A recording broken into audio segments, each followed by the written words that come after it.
comme nous sommes des omnivores, nous mangeons des végétaux. Or, dans le monde végétal, il y a des poisons. Et donc, plus on mange des végétaux, plus nous devons être équipés de récepteurs nous permettant de discriminer à des seuils très très bas la présence de poisons végétaux au goût amer. C'est pour ça d'ailleurs que nous avons du mal à aimer les légumes, parce que... AVS avec Philippe Robichon. AVS à votre silhouette ce matin avec mon invité, le docteur Laurence Plumet. Bonjour docteur. Bonjour Philippe. J'aime quand vous vous arrêtez chez nous, ce qui est toute une entreprise pour venir jusqu'à chez nous, mais vous êtes là et en direct, vous êtes médecin nutritionniste, vous pratiquez dans des hôpitaux à Paris et vous enseignez également la nutrition à l'école de diététique de Paris et vous avez inventé, on va dire, une nouvelle spécialité, on appelle ça la napsothérapie. En quoi cela consiste-t-il, la napsothérapie ? Alors, la napsothérapie, c'est un nouveau métier. Comme vous l'avez dit, je l'ai créé parce qu'il répond à une vraie demande. Un Français sur deux a des problèmes de poids, ne dort pas assez, ne bouge pas assez. Et qu'est-ce qu'on fait de tous ces gens-là ? On attend qu'ils tombent malades et qu'ils aillent voir un médecin après ? Non. Il faut bien évidemment s'en occuper, faire de la prévention et accompagner ces gens-là. Et c'est pour ça que j'ai créé la napsothérapie. Napso, c'est le N de nutrition, le AP d'activité physique et le sommeil.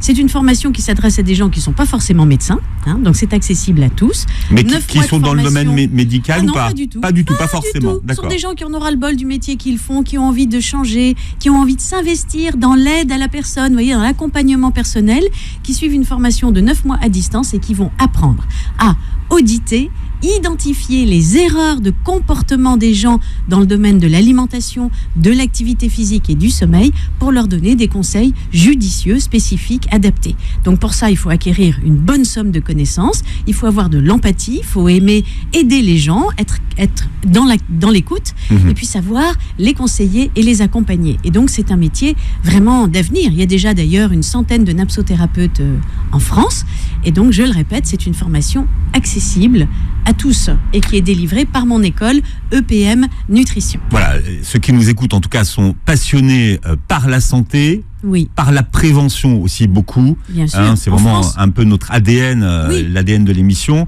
Donc effectivement, ça se fait en présentiel ou ça se fait en distanciel, comme on dit aujourd'hui ? En distanciel. C'est-à-dire qu'ils travaillent chez eux. C'est du e-learning. Ouais. Voilà, il y a beaucoup de choses à apprendre. Il y a des visioconférences, il y a des cours à maîtriser, il y a des examens mensuels, il y a un encadrement de ma part et de la part de toute l'équipe scientifique qui m'encadre, parce que c'est une formation qui est donnée par des médecins.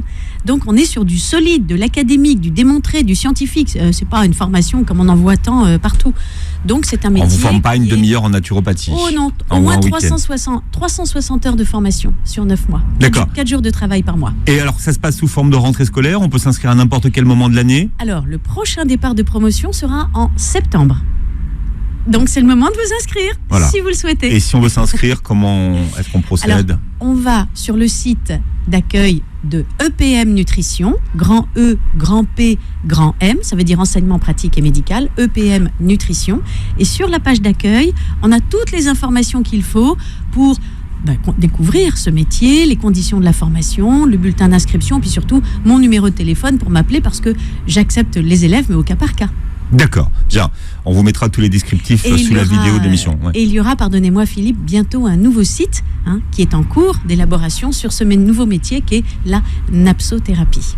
Voilà. Alors vous avez écrit des best-sellers concernant la nutrition, le monde merveilleux du gras chez Erol, et puis un livre qui s'appelle Comment maigrir heureux quand on n'aime ni le sport et ni les légumes chez Erol. Bien justement, les légumes, on va en parler ce matin puisque l'émission est centrée sur le goût et ses subtilités. C'est intéressant parce qu'on s'intéressait assez peu au goût et à l'odorat jusqu'à la Covid, et puis là, ceux qui l'ont perdu se sont dit tiens, il y a un truc qui va pas. C'est quand même la base, le goût et l'odorat. Et on découvre que ça fonctionne ensemble finalement. Ah mais absolument. Et c'est en ayant perdu le goût et l'odorat que les gens réalisent combien il était important d'en avoir un. En fait, le goût, quand on parle du goût, on a l'impression que tout se passe dans la bouche. Et en fait, 75% du goût se passe dans le nez. C'est grâce à notre nez que nous sentons le goût de l'aliment. Et il n'y en a que 25% qui se font au niveau de la bouche. Alors pour quelle raison ? Eh bien c'est parce que dans notre nez, nous avons une muqueuse qui est équipée à peu près de 400 récepteurs olfactifs. Et ces récepteurs, quand ils sont stimulés par différentes odeurs, vont nous permettre de pouvoir discriminer, tenez-vous bien, 1000 milliards d'odeurs différentes. C'est vous dire combien nous avons un nez sensible. Quant à ce qui se passe dans notre bouche, tout le monde a entendu parler des papilles et des bourgeons papilles du goût. gustatives. Voilà, ces charmantes petites papilles qui sont dispersées finalement sur notre langue, parmi tous les petits poils de la langue, des petites aspérités. On les voit ou pas? On les voit. Oui, au microscope, on les voit. Ah, on les voit les papilles. Oui, on les voit. Et alors, elles sont pleines de bourgeons du goût, et dans ces bourgeons du goût, il y a plein de cellules sensorielles. Et figurez-vous que dans une bouche, à la surface d'une langue, il y a entre 1,5 et 2 millions de cellules sensorielles. Chaque cellule, c'est extraordinaire, vous savez, l'homme est merveilleusement fait, enfin l'homme avec un grand H, homme et femme. Chaque cellule, l'espèce humaine. Voilà. Ouais. Chaque cellule est équipée d'une trentaine de récepteurs. Il y a 25 récepteurs à l'amertume, un récepteur au goût sucré, un récepteur au goût salé, un récepteur au goût acide, un récepteur au goût amer et un récepteur à l'umami, qui est le glutamate de sodium. Voilà. Et donc... Alors, glutamate de sodium, oui. C'est quoi? Le glutamate de sodium, c'est un additif, un condiment, quelque chose qu'on utilise beaucoup dans la gastronomie asiatique. Et qui donne ce goût très particulier qu'on a baptisé le goût umami. Et donc, il y a un récepteur dans nos cellules sensorielles qui est spécifique du goût umami. Autrement dit, avec nos 2 milliards ou nos 2 millions de cellules sensorielles dispersées dans la bouche, nous avons énormément de récepteurs au goût sucré, salé, acide, amer et umami. Voilà. Mais je dois dire que nous sommes particulièrement équipés pour sentir l'amertume. Nous avons énormément de récepteurs à l'amertume. Alors il faut expliquer pourquoi. Parce que, comme nous sommes des omnivores, nous mangeons des végétaux. Or, dans le monde végétal, il y a des poisons. La plupart des poisons viennent du monde végétal. Et donc, plus on mange des végétaux comme espèce, que ce soit les omnivores, voire encore plus avec les herbivores, plus nous devons être équipés de récepteurs nous permettant de discriminer à des seuils très très bas la présence de poisons végétaux au goût amer. C'est pour ça que nos cellules sensorielles sont équipées d'autant de récepteurs à l'amertume et que nous sommes très très sensibles à l'amertume. C'est pour ça d'ailleurs que nous avons du mal à aimer les légumes, parce que les légumes ont souvent un goût un peu amer. Alors que le goût sucré, ça, on aime. Oui. Nous n'avons qu'un seul récepteur au goût sucré à la surface de chacune de nos 2 millions de cellules sensorielles. Mais au goût salé aussi. Au goût salé aussi. Alors pourquoi nous n'avons qu'un seul récepteur? Avec plein de sites différents, et on verra tout à l'heure pourquoi. Pourquoi nous n'avons qu'un seul récepteur et pourquoi nous sommes finalement peu sensibles au goût sucré? Parce que quand on est peu sensible à quelque chose, il faut en consommer beaucoup avant d'être écœuré. Voyez ? Or, notre corps a besoin de glucides, de glucose, ce glucose qui est vecteur du goût sucré. Si nous étions hyper sensibles au goût sucré, nous en mangerions trop peu. Et ceci ne satisferait pas notre corps humain qui en a besoin de quantités importantes pour assurer ses besoins. C'est le principal carburant cellulaire. C'est pour ça que nous avons une forte appétence au goût sucré, mais que nous le dépistons, ce goût sucré, qu'à partir de 3 à 4 grammes par litre dans l'eau de boisson. Si nous le dépistions beaucoup plus tôt, on serait très vite écœuré et on en mangerait beaucoup moins. Et donc, notre corps ne serait pas très content parce qu'il manquerait de ce carburant. Vous voyez comme la nature est bien faite. Et vous voyez pourquoi, dès la naissance, finalement, le bébé, à la surface de sa langue, si on lui dépose une petite goutte d'eau sucrée, il est ravi. Il vous fait un sourire d'ange. Par contre, si vous déposez une petite goutte d'une substance amère sur la surface de sa langue, tout de suite, il vous fait une grimace épouvantable. Donc, nous sommes tous... Sauf si sa mère a mangé beaucoup d'asperges et d'artichauts pendant la grossesse. Alors, et de navets. Ah, bravo Philippe, vous avez tout à fait raison. Vous avez tout à fait raison parce que finalement l'initiation au goût, ça commence pendant la grossesse. Car le bébé, il avale du liquide amniotique. Et ce liquide amniotique, il véhicule les arômes de ce que sa mère va manger en quantité importante et qui a un goût prononcé. Et ça, on le voit très bien dans les expériences. Une femme qui mange par exemple très épicé pendant sa grossesse aura un enfant qui finalement va apprécier la cuisine épicée de sa mère parce que pendant la grossesse, dans le liquide amniotique, il aurait été habitué à goûter cette saveur. saveurs épicées, vous voyez. Il en est de même de l'ail, de l'oignon et de choses comme ça. Donc c'est intéressant de savoir ce à quoi on veut habituer son bébé par la suite. Si elle mange beaucoup de légumes, probablement qu'il va aimer l'amertume. Peut-être que ça en fera un amateur de légumes par la suite. On peut toujours rêver, mais pourquoi pas? Manger des brocolis, des choux de Bruxelles pendant votre grossesse. Il y a d'autres inconforts, mais voilà, vous aurez un bébé qui aime pas ça. Chez tous. Vous pouvez faire un test d'ailleurs pour vérifier ce qu'est en train de dire Laurence Plumet ce matin, c'est manger en vous bouchant le nez, en vous pinçant le nez. Absolument. Vous verrez que le goût de ce que vous mangez va disparaître. D'ailleurs, et c'est d'ailleurs une astuce que font les enfants, quand ils n'aiment pas quelque chose, ils se bouchent le nez pour l'avaler. Voilà. Ceci illustre bien le fait que le goût d'un aliment, ça vient pour 75% dans le nez et pour 25% dans la bouche. Mais ce qui veut dire que finalement, notre bouche et notre nez sont reliés de l'intérieur. Absolument. D'ailleurs, quand vous avalez un aliment, il y a ce qu'on appelle la voie rétronasale. C'est-à-dire qu'il y a des molécules volatiles qui arrivent au fond de votre gorge et qui vont remonter dans votre nez par l'arrière. Vous voyez, c'est ce qu'on appelle la voie rétronasale. Donc, quand on dit que le goût d'un aliment vient du nez, c'est à la fois par l'avant, quand on sent l'aliment, mais c'est aussi par l'arrière, avec l'arrivée de ces molécules odorantes par l'arrière-gorge et qui remontent dans le nez. Et d'ailleurs, vous voyez les Asiatiques, quand ils mangent, ils rapprochent le bol de riz ou de nouilles de leur bouche, ce qui fait qu'en même temps qu'ils avalent, eh bien, ils sentent. Donc, ils activent les deux voies en même temps. Donc, ils sentent finalement beaucoup mieux l'aliment qu'ils mangent. Mais ils font ce bruit, vous remarquerez, ils font... Oui. Alors, pourquoi? Parce que quand vous faites ça, vous avalez de l'air. Et cet air va véhiculer les molécules volatiles de votre aliment. Et comme cet air va être chargé de molécules odorantes de l'aliment, eh bien cet air va passer par voie rétronasale et donc va activer l'olfaction. Et c'est d'ailleurs la raison pour laquelle, quand on boit une boisson très très froide, on va la sentir beaucoup mieux avec une paille que quand on la boit. Si vous buvez une boisson pétillante... c'est bien. Quelle horreur. Ah non, je suis toujours très à cheval sur l'orthographe et la prononciation.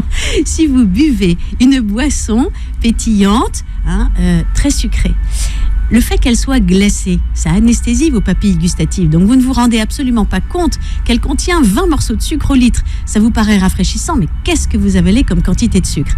Si cette boisson avait perdu sa pétillance et si elle était à température ambiante, vous la recracheriez tout de suite en disant « Mon Dieu, mais que c'est sucré !» Donc en fait, quand vous buvez une boisson glacée, pétillante, ça vous fait très plaisir, mais quand vous la savourez avec une paille, vous avalez de l'air en même temps. Les petites quantités d'eau arrive au contact de votre langue qui est chaude, donc ça évapore et ça réchauffe l'eau, le liquide, ça l'évapore, ça évacue donc ces molécules odorantes, plus l'air que vous aspirez avec la paille, et donc vous ressentez encore plus le goût de la boisson. Donc vous pouvez boire une boisson fraîche avec une paille. Je vous déconseille de le faire avec la soupe, parce que de toute façon la soupe elle est chaude, donc il y a déjà beaucoup de molécules odorantes qui passent dans le nez avec la soupe. Mais la boisson fraîche, ça vaut le coup. Mais les goûteurs professionnels, par exemple de vin ou dans les concours de cuisine, utilisent cette rétro-olfaction. C'est même ce qui permet de détecter les saveurs, les arômes ou d'un vin ou d'un plat. Tout à fait. Alors eux, ils utilisent tous leurs sens. D'abord, vous remarquez qu'ils sentent. Ils mettent le nez dans le verre déjà pour sentir l'odeur du vin. Donc déjà, ils activent. Ensuite, ils goûtent et en goûtant, effectivement, ils aspirent de l'air. Et ils activent cette voie rétronasale, ce qui fait qu'ils font tout fonctionner au maximum pour sentir toutes les subtilités du vin. Toutefois, ils peuvent se faire abuser par la couleur du vin. Je vais vous raconter une expérience anecdote, géniale, extraordinaire. Vous faites savourer un vin blanc à un sommelier. Très bien. Donc, il va reconnaître toutes les notes, les décrire et utiliser un vocabulaire spécifique à la lecture du vin blanc. Vous mettez maintenant, à son insu, un colorant rouge, évidemment neutre en goût, dans ce vin blanc. Rebelote, vous le lui faites déguster. Eh bien, il va changer complètement de vocabulaire. Il va utiliser le vocabulaire de la dégustation du vin rouge. Autrement dit, dans notre cerveau, la couleur joue également beaucoup et notre cerveau est habitué à faire une analogie entre la couleur et le goût. Autre expérience aussi. Mais ce qui veut dire que ce qu'on voit Oui. influence Oui. le goût qu'on va en percevoir. Oui. C'est ça qui est Déjà, terrible. Déjà, quand vous voyez quelque chose, vous êtes préparé à ressentir le goût de cet aliment. Ouais. Et oui, par exemple, vous prenez du sirop à la fraise dans de l'eau. Le rouge, pour le cerveau, ça évoque le goût sucré. Parce qu'il a été habitué, sirop de fraise égale goût sucré. Sirop de menthe égale fraîcheur. Jus de citron, jaune, égale acide. Acidité, ouais. Voilà. Donc pour le cerveau, tout est rangé dans des cases. Si maintenant, vous voulez faire boire une boisson peu sucrée à un enfant, vous lui mettez très très peu de sirop de fraise dans son eau et vous rajoutez un colorant tout à fait naturel, rouge, inodore et sans saveur, dedans. Et vous lui servez une boisson très très rouge, voilà, mais au final très peu sucrée. Mais il va trouver ça délicieux et aussi sucré que si vous aviez mis beaucoup de sirop. On l'a vu quand on a été habitué, notre génération, à ce que la menthe, en tout cas le sirop de menthe, soit vert. Quand il est devenu blanc, ça n'a pas marché. Ça n'a pas fonctionné. Absolument. Parce que notre cerveau... D'ailleurs, il y a tout un marketing autour de la couleur des aliments. Pareil avec le jambon. Si vous servez aux gens un jambon gris, ça marche pas. Il lui faut son jambon rose au consommateur. Alors, on parle de goût, du goût et du dégoût avec mon invité ce matin, le docteur Laurence Plumet. Il y a beaucoup de... C'est passionnant, finalement, ces histoires de goût. Alors, on va parler du piment, par exemple. Pourquoi est-ce que le piment pique ? Est-ce qu'on sait ça ? Oui, parce que dans les piments, parce qu'il y a différents types de piments, il y a une molécule qui s'appelle la capsaïcine. Voilà. Cette molécule a la capacité de se fixer sur les récepteurs de cellules nerveuses que nous avons dans notre bouche et qui véhiculent le signal de la chaleur et de la douleur. Bien. Donc, quand on prend un piment faiblement riche, enfin disons pauvre en capsaïcine, ça pique un peu mais pas plus. Ça brûle un peu mais pas plus. Par contre, il existe une échelle qui s'appelle l'échelle de Scoville qui classe la force du pouvoir brûlant du piment du plus faible au plus fort. Alors, le plus faible, c'est le poivron. Exactement. Et même le paprika, qui est du poivron en poudre. Donc, et puis le plus fort, il peut vous faire perdre connaissance. Alors, je voudrais préciser une chose. Carolina Reaper. Oui. On trompe le cerveau parce que, en fait, on active les voies nerveuses qui transmettent au cerveau le signal de la chaleur et de la douleur. Mais en aucun cas, il n'y a réellement une brûlure dans la bouche. La bouche, elle reste normale. Il n'y a pas de brûlure dans la bouche. Simplement, on véhicule, cette molécule active ces détecteurs de chaleur et de douleur. Donc, il y a un message nerveux qui passe au cerveau, mais dans la bouche, il n'y a pas de brûlure, tout simplement. Alors, cette capsaïcine, si par malheur, on avale à notre insu un piment qui est trop fort, il y a un remède à ça. Elle est soluble dans le gras. Donc, il suffit de boire un verre de lait entier, par exemple, ou de manger du fromage, ou de prendre quelque chose de gras, par exemple une cuillère à café d'huile ou d'huile d'olive, ou quelque chose qui est gras, pour que cette capsaïcine s'y dilue et qu'elle soit beaucoup moins active sur ses récepteurs. Ça sert à rien de boire de l'eau pour éteindre l'incendie, en fait. Pas du tout, ça ne fera rien. Il faut du gras. On est très inégaux d'ailleurs par rapport à la perception de la brûlure dans la bouche. Il y a des gens qui peuvent manger des piments, alors là... Oui. Tranquille. Oui. Et puis il y en a d'autres qui peuvent pas du tout. Tout à fait. Qui appellent les pompiers tout de suite. Oui, absolument. Alors d'abord, il y a une espèce de culturation de ça. Il y a une habitude qui est prise. Les gens qui sont habitués à manger pimenté saturent, si vous voulez, leurs récepteurs, et ce qui fait qu'il en faut de plus en plus pour que les récepteurs soient actifs. Vous voyez, parce qu'ils les ont saturés. Ouais. Alors que quelqu'un qui n'a pas l'habitude de manger pimenté, il a des récepteurs qui sont tout neufs, tout vierges, et qui vont immédiatement réagir avec des petites quantités de capsaïcine. Et donc cette personne va très vite avoir l'impression d'avoir très très chaud et d'avoir mal dans la bouche, cette sensation de douleur. Mais vous avez une remarque très intelligente, mon cher Philippe, sur la notion j'ai bien fait de vous inviter. de sensibilité. Nous avons des sensibilités différentes à tout, au sel, au sucre, à l'acide, à la mer. Et pourquoi ? Parce que nous avons en fait des détecteurs et ces détecteurs sont plus ou moins capables de fixer beaucoup de molécules. Quelqu'un qui par exemple est hypersensible au salé ou à la mer c'est quelqu'un qui va très vite saturer ses récepteurs et qui va se dire « Ouh là là, avec une très faible quantité, il est vite écœuré. » Voilà. Par contre, quelqu'un qui est peu sensible, il a des récepteurs qui sont ouverts, qui sont actifs, et il faut beaucoup de molécules pour les saturer.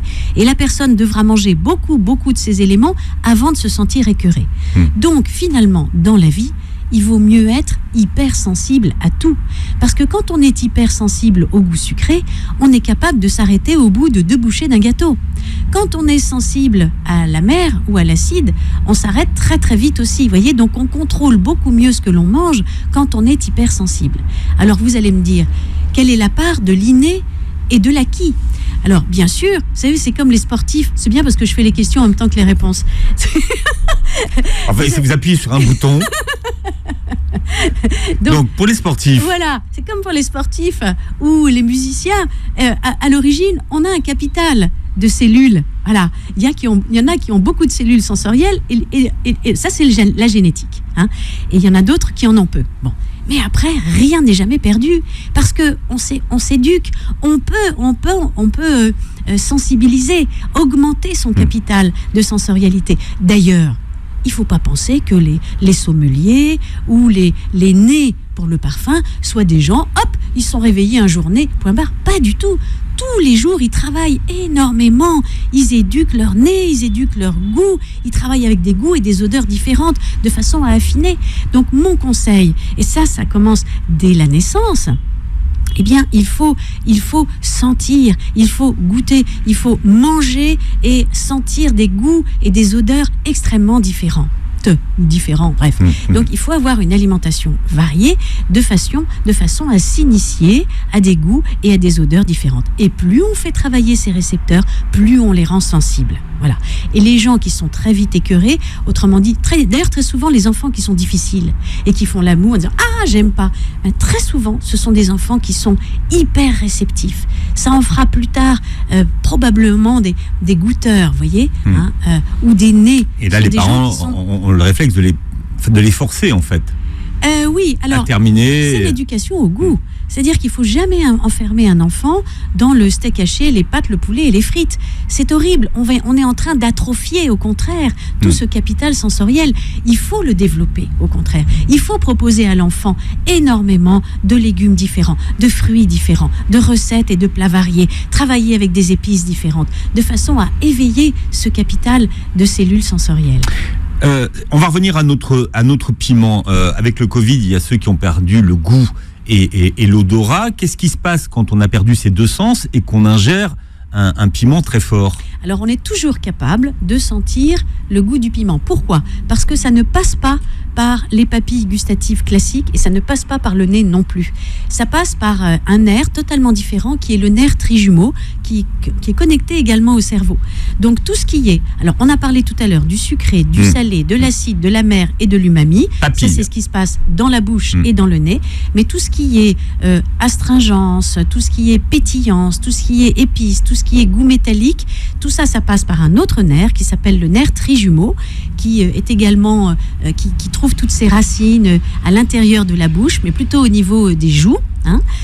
Et puis qui communique aussi avec le cerveau. Donc toutes ces sensations-là, eh bien les gens qui ont le nez bouché ou qui ont perdu le goût avec le Covid conservent cette capacité de sentir la pétillance, de sentir l'astringence et de sentir le goût épicé ou métallique ou bicarbonaté d'ailleurs d'un aliment.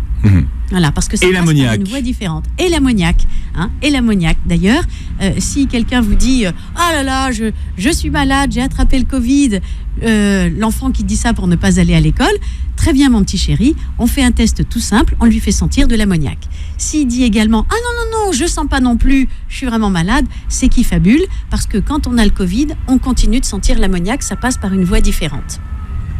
Le test de l'ammoniac. Le test de l'ammoniac. Pour revenir sur le pétillant des choses et l'importance des pétillants, pareil, le pétillant, c'est quelque chose qui a la possibilité de véhiculer et de transporter les saveurs. Tout à fait. Déjà, quand on boit une boisson pétillante, les bulles éclatent dans la bouche et ça active des mécanorécepteurs qui procurent déjà une sensation de plaisir. Ensuite, dans les boissons pétillantes sucrées de type soda, il y a également de l'acidité hein. Et cette acidité, elle active aussi les cellules sensorielles. Donc tout ceci procure des sensations de plaisir, tout en diminuant un peu la sensation de goût sucré, ce qui permet d'ailleurs aux gens, à leur insu, d'absorber des boissons qui sont extrêmement sucrées. Je rappelle que dans 1 litre de soda, qu'il soit au cola ou aux fruits, des boissons pétillantes, sucrées, il y a 20 morceaux de sucre. Donc si la personne buvait ces mêmes boissons sans pétillance et à température ambiante, elle serait vite écœurée. C'est une quantité de sucre phénoménale. On peut faire un essai avec un Fanta orange, un Orangina, par exemple. Voilà. Un 7-Up. Oui, alors justement. Alors attention à ces boissons amères type Schweppes ou 7-Up, parce que là-dedans il y a de la quinine, et la quinine déclenche de l'amertume, et cette amertume va camoufler le goût sucré. Vous voyez qu'au sein d'un aliment ou d'une boisson, il y a plusieurs saveurs qui peuvent soit se renforcer, soit s'antagoniser. Personne ne dira d'un Schweppes que c'est sucré, par exemple. Non, il dira c'est amer, on aime ou on n'aime pas, mais il ne se rend pas compte qu'il consomme 7 morceaux de sucre à la canette. Oui. Donc ça c'est important. Faites le test, hein, vous verrez, et vous verrez que le Fanta sans bulle et à température ambiante. Tout à fait. Il y a ce qu'on appelle les gens, et vous l'avez peut-être entendu autour de vous, il y a des gens qui vous disent moi je suis plutôt sucré, moi je suis plutôt salé. Donc ça se détermine à quel moment, et est-ce qu'on peut inverser la tendance ?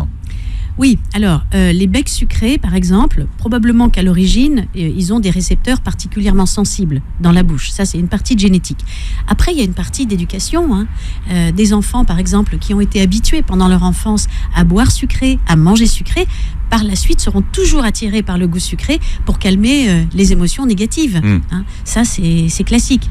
Bon, après, les becs sucrés sont aussi des gens qui peuvent entretenir cette appétence au goût sucré justement en travaillant les différents goûts sucrés. Il faut savoir que notre récepteur au goût sucré, il a plusieurs petits sites. Et chacun de ces petits sites peut capter plein de molécules au goût sucré. Il y a le site du glucose, il y a le site du fructose, il y a le site du saccharose, il y a le site des édulcorants. Et le site des édulcorants, mais l'édulcorant, c'est pas du sucre. Ah ben, il déclenche un goût sucré. Donc, il se fixe aussi sur les récepteurs du goût sucré. C'est pour ça que penser qu'on trompe l'organisme, c'est une erreur. Non, on le trompe vraiment. Ah, on le trompe vraiment ? Oui, parce que l'édulcorant va se fixer sur l'un des sites du récepteur au goût sucré. Donc, le cerveau va recevoir le message que quand on mange l'édulcorant, il y a le goût sucré. Seulement, le cerveau est un peu perturbé parce que, d'ordinaire, quand il reçoit ce message de goût sucré, eh bien, il y a le glucose qui arrive dans le sang, il y a le fructose qui arrive dans le sang. Bref, il y a derrière quelque chose qui arrive sur le plan métabolique. Donc, il s'attend à ce qu'il y ait des calories qui arrivent. Et donc, lui, il s'y prépare.